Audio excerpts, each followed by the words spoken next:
നമസ്കാരം. ഇൻഫിനിറ്റ് സ്റ്റോറീസിൻ്റെ പുതിയൊരു അധ്യായത്തിലേക്ക് എല്ലാവർക്കും സ്വാഗതം. നമ്മളെല്ലാവരും വീട്ടിൽ പലതരത്തിലുള്ള ചെടികൾ നട്ടു വളർത്തുന്നവരാണ്. എന്നാൽ ചില ചെടികൾ വീട്ടിൽ നട്ടു വളർത്തുന്നത് നിന്നുണങ്ങുന്നത് കഷ്ടകാല സമയത്താണെന്നാണ് പറയുന്നത്. വീട്ടിൽ ദുരിതങ്ങളും ദുഃഖങ്ങളും വരാൻ പോകുന്നതിന് മുന്നോടിയാണ് ഈ ചെടികൾ നിന്നുണങ്ങുന്നതെന്നാണ് പറയുന്നത്. അതുകൊണ്ട് തന്നെ ഈ ചെടികൾ വീട്ടിൽ വളർത്തുമ്പം പ്രോപ്പറായിട്ട് ശ്രദ്ധിക്കാൻ പറ്റുന്നില്ല എന്നുണ്ടെങ്കിൽ ഒരിക്കലും വളർത്താതിരിക്കുന്നതാണ് നല്ലത് എന്ന് പറയുന്നത്. ശ്രദ്ധിക്കാൻ പറ്റുന്നവരെ ഈ ചെടികൾ വീട്ടിൽ വളർത്താവുള്ളൂ. അറിഞ്ഞിരുന്നുകൊണ്ട് വളർത്തിക്കൊണ്ട് അത് നിന്നുണങ്ങാൻ ഇടവന്ന് അത് നശിക്കാൻ ഇടവന്ന് വീട്ടിൽ ദുരിതങ്ങൾ വിളിച്ചു വരുത്തരുത് എന്നുള്ളതാണ്. ഒരുപാട് കുടുംബങ്ങൾ കുത്തുപാള എടുത്ത ചരിത്രമുണ്ട് ഈ ചെടികൾ വീട്ടിൽ നിന്ന് ഉണങ്ങിയ കാലത്ത്. ആ ഒരു അനുഭവത്തിൻ്റെയും കൂടെ പശ്ചാത്തലത്തിലാണ് ഇന്നിങ്ങനെ ഒരു അധ്യായം ചെയ്യുന്നത്.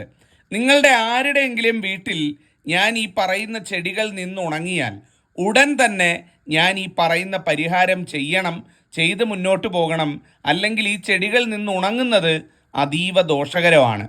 അപ്പോൾ ആ ചെടികളുള്ളവർ ഞാൻ ഈ പറയുന്നത് ഒന്ന് ശ്രദ്ധിക്കുക. ഇതിൽ ഒന്നാമത്തെ ചെടി എന്ന് പറയുന്നത് തുളസി തന്നെയാണ്. നമ്മുടെ എല്ലാവരുടെയും വീട്ടിൽ തുളസി നിൽപ്പുണ്ട്. തുളസി എന്ന് പറഞ്ഞാൽ ആ വീടിൻ്റെ മഹാലക്ഷ്മിയാണ്.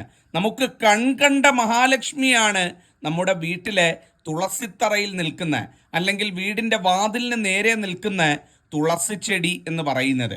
അങ്ങനെ വീടിൻ്റെ വാതിലിന് നേരെ അല്ലെങ്കിൽ തുളസിത്തറയിൽ തുളസി വളർത്തുന്നുണ്ട് എന്നുണ്ടെങ്കിൽ ആ തുളസി നിന്നുണങ്ങുന്നത് ദോഷകാലത്താണ്. ആ വീട്ടിലെ ഗൃഹനാഥനും ഗൃഹനാഥയ്ക്കും ആപത്ത് വരാൻ പോകുന്നതിൻ്റെ, ആയുരാരോഗ്യ പ്രശ്നങ്ങൾ വരാൻ പോകുന്നതിൻ്റെ, വലിയ ദുഃഖം വരാൻ പോകുന്നതിൻ്റെ മുന്നോടിയാണ് തുളസി നിന്നുണങ്ങുന്നത് എന്ന് പറയുന്നത്.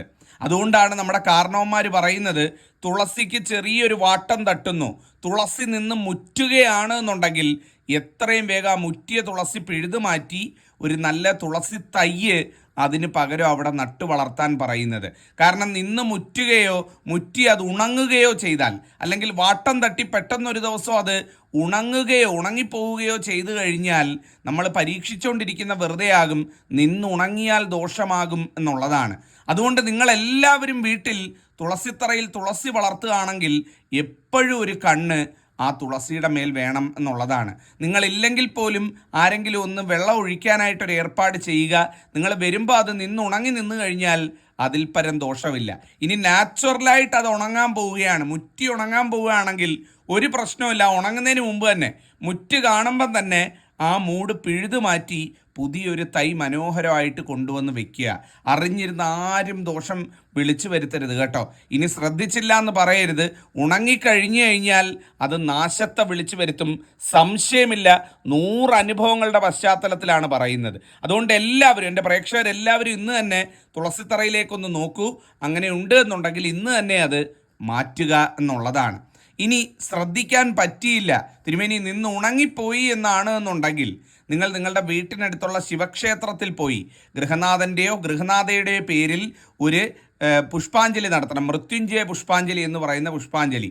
ആ മൃത്യുഞ്ജയ പുഷ്പാഞ്ജലി നടത്തി അതിൻ്റെ പ്രസാദവും പൂവും കൊണ്ടുവന്ന് ആ തുളസിത്തറയിൽ ഒന്ന് തൂവിയിട്ട്, അല്ലെങ്കിൽ അവിടെ ഒന്ന് വിതറി ഇട്ടിട്ട് അവിടെ മനോഹരമായിട്ട് മറ്റൊരു തുളസിത്തൈ വെക്കുക. വരാൻ പോകുന്ന ദോഷം പമ്പ കടക്കുന്നതായിരിക്കും. ഇതാണ് ഒന്നാമത്തെ കാര്യം. രണ്ടാമത്തെ ചെടി എന്ന് പറയുന്നത് കൂവളമാണ്. ഏതൊക്കെ വീട്ടിൽ കൂവളം നിന്നുണങ്ങിയിട്ടുണ്ടോ ആ വീടുകളുടെയൊക്കെ അടിവേര് തോണ്ടിയ ചരിത്രമേ ഉണ്ടായിട്ടുള്ളൂ. കൂവളം നിന്നുണങ്ങുകയോ കൂവളം വെട്ടിക്കളയുകയോ ചെയ്തു കഴിഞ്ഞാൽ ആ വീട് നാനാഭാഗത്തേക്ക് ചിതറുമെന്നാണ് പറയുന്നത്. അതായത് ആ വീട്ടിലുള്ള അംഗങ്ങൾക്ക് ആ വീട്ടിൽ താമസിക്കാൻ പിന്നെ യോഗമില്ല. പിന്നെ വലിയ രീതിയിലുള്ള ക്ഷയങ്ങളും ദുഃഖങ്ങളും ഒക്കെയാണ് ആ വീടിനെ തേടി എത്തുന്നതെന്നാണ് പറയുന്നത്.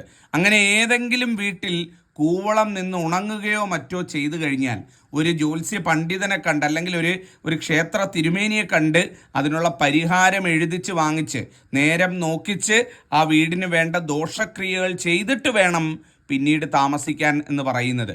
കൂവളം വെറുതെ നിന്ന് ഉണങ്ങില്ല. ഒരു വീട്ടിൽ കഷ്ടകാലം വരാൻ പോകുന്നതിൻ്റെ മുന്നോടിയാണ് കൂവളം നിന്നുണങ്ങുന്നത് എന്ന് പറയുന്നത്. അപ്പോൾ കൂവളമാണ് രണ്ടാമത്തേത് എന്ന് പറയുന്നത്.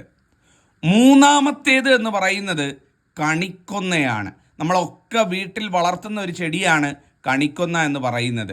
കണിക്കൊന്ന വീട്ടിൽ വളർത്തുന്നവരോട് ഒന്നേ പറയാനുള്ളൂ, അതിനെ പരിചരിക്കാൻ പറ്റിയില്ല എന്നുണ്ടെങ്കിൽ ഒരു കാരണവശാലും അതിൻ്റെ തൈയാണെങ്കിൽ പോലും കൊണ്ടുവന്ന് വെച്ച് വളർത്തരുത് കേട്ടോ.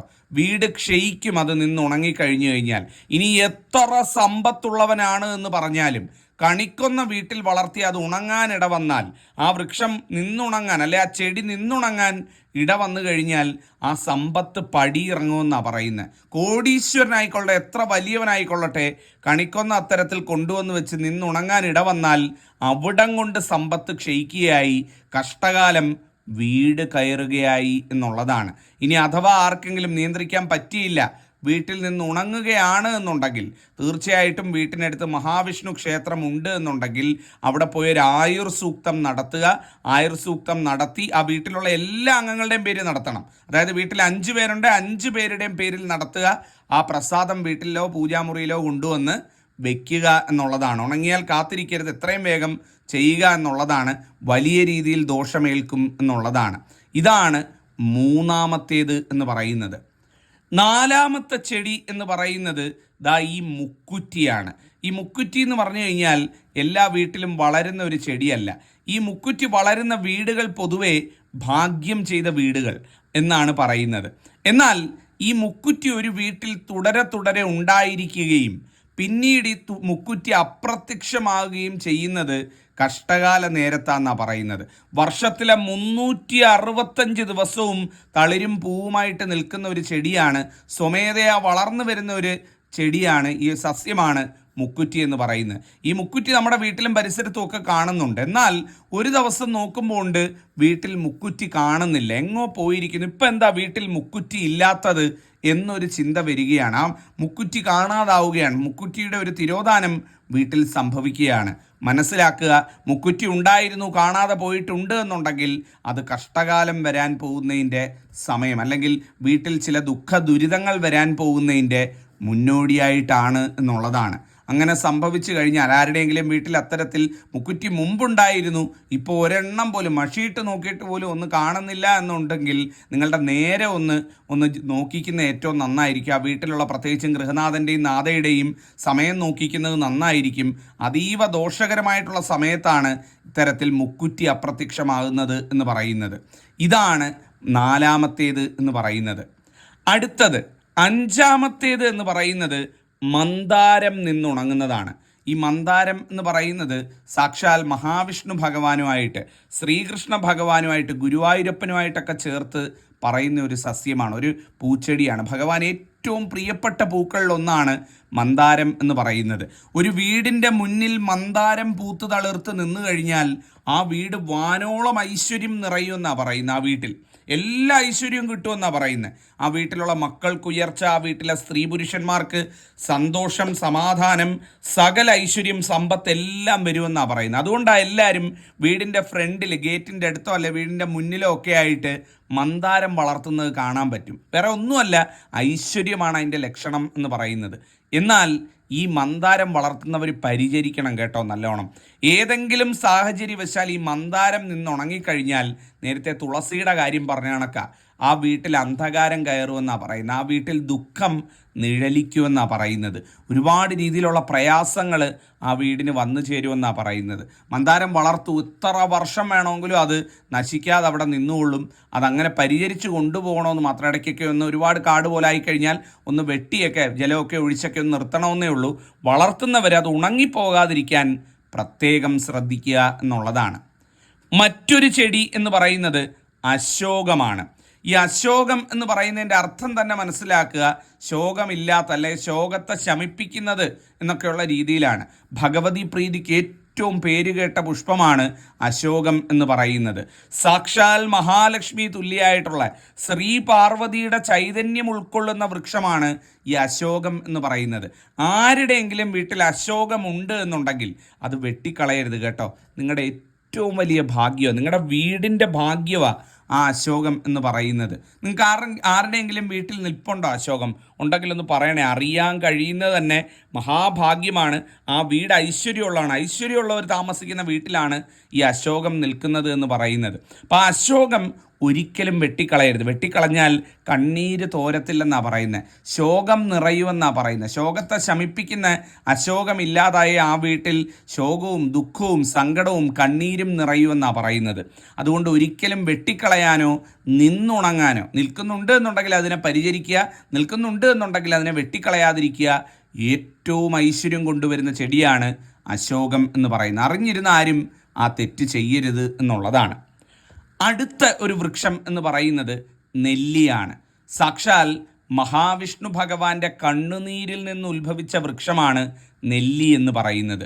നെല്ലി എന്ന് പറഞ്ഞാൽ ഭഗവാന്റെ അംശമാണ്, ഭഗവാന്റെ സാന്നിധ്യമാണ് നെല്ലി എന്ന് പറയുന്നത്. ഒരു വീട്ടിൽ നെല്ലിമരം നിൽപ്പുണ്ട്, പെട്ടെന്ന് എന്താണെന്ന് അറിയത്തില്ല, നെല്ലിമരം നിന്നങ്ങ് ഉണങ്ങുകയാണ് എന്നുണ്ടെങ്കിൽ മനസ്സിലാക്കുക ആ വീട്ടിൽ എന്തോ ഒരു വലിയ ദുഃഖം അല്ലെങ്കിൽ ഒരു അപകടം അല്ലെങ്കിൽ ഒരു ദോഷം വരാൻ പോകുന്നു എന്നുള്ളതിൻ്റെ ആണ്.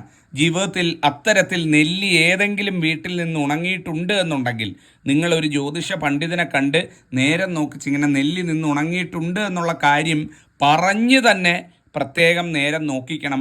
വലിയൊരു അപകടം അടുത്ത് വരുന്നുണ്ട് അല്ലെങ്കിൽ വലിയൊരു ദോഷം അടുത്ത് വരുന്നുണ്ട് എന്നുള്ളതിൻ്റെ കൃത്യമായ ലക്ഷണമായിട്ടാണ് ഇതിനെ കണക്കാക്കുന്നത്. അതുകൊണ്ട് തന്നെ നെല്ലി നിന്ന് ഉണങ്ങാതിരിക്കാൻ എപ്പോഴും പ്രത്യേകം ശ്രദ്ധിക്കുക എന്നുള്ളതാണ്.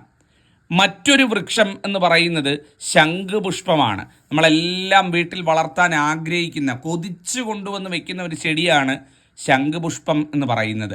ശംഖുപുഷ്പം വീട്ടിൽ വളർത്താൻ ഏറ്റവും നല്ലത്. ഈ വടക്ക് കിഴക്ക് ഭാഗത്തൊക്കെ ശംഖുപുഷ്പം ഉണ്ടെങ്കിൽ അതിൽ പരം ഒരു പുണ്യമില്ല. എന്നാൽ വളർത്തുന്നവർ ശ്രദ്ധിച്ചോളൂ, നിന്നുണങ്ങാതിരിക്കാൻ പ്രത്യേകം നോക്കണം. എന്നും വെള്ളം കൊടുക്കണം. ഒരിക്കലും അത് ഉണങ്ങാനായിട്ട് അഴുകാനായിട്ട് പാടില്ല എന്നുള്ളതാണ് കാര്യം. ശംഖുപുഷ്പം നിന്നുണങ്ങിക്കഴിഞ്ഞാൽ ആ വീട്ടിലെ ഇളമുറക്കാർക്കാണ് ദോഷം എന്ന് പറയുന്നത്.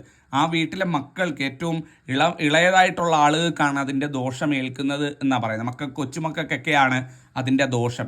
അപ്പോൾ ഈ ശംഖുപുഷ്പം വീട്ടിൽ വളർത്താൻ ആഗ്രഹിക്കുന്ന അമ്മമാർ, അച്ഛന്മാർ അല്ലെ അപ്പച്ചന്മാരൊക്കെ ഉണ്ട് എന്നുണ്ടെങ്കിൽ നിങ്ങൾ മനസ്സിലാക്കേണ്ട കാര്യം, ശംഖുപുഷ്പം നിന്ന് ഉണങ്ങാനായിട്ട് ഇട കൊടുക്കരുത്.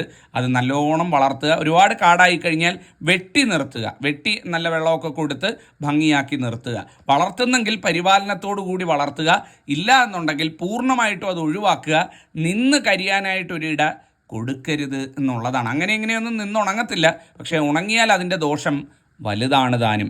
അടുത്തത് അവസാനത്തേത് എന്ന് പറയുന്നത് വീട്ടിൽ കാവോ അല്ലെങ്കിൽ വിളക്ക് കത്തിപ്പോ ഒക്കെ ഉള്ളവരോടാണ് പറയുന്നത്. ആല് നിൽപ്പുണ്ടാവും. സാധാരണ പൊതുവെ വീടുകളിൽ ആല് വളർത്താൻ പാടില്ല. ആല് വളർത്തേണ്ടത് കാവോ വിളക്ക് കത്തിപ്പോ പ്രതിഷ്ഠയോ അല്ലെങ്കിൽ അത്തരത്തിൽ ഈശ്വര ചൈതന്യമോ വരുത്തുപോക്കോ ഒക്കെയുള്ള വീടുകളിലാണ് ഈ ആല് വളർത്തുന്നത് എന്ന് പറയുന്നത്. അങ്ങനെ കാവോ വിളക്ക് കത്തിപ്പോ ഉള്ള വീട്ടിൽ ആല് നിൽക്കുകയും ഏതെങ്കിലും സാഹചര്യവശാൽ ഈ ആല് നിന്ന് ഉണങ്ങുകയും ചെയ്തു കഴിഞ്ഞാൽ അത് കഷ്ടകാലമാണെന്നാണ് പറയുന്നത്.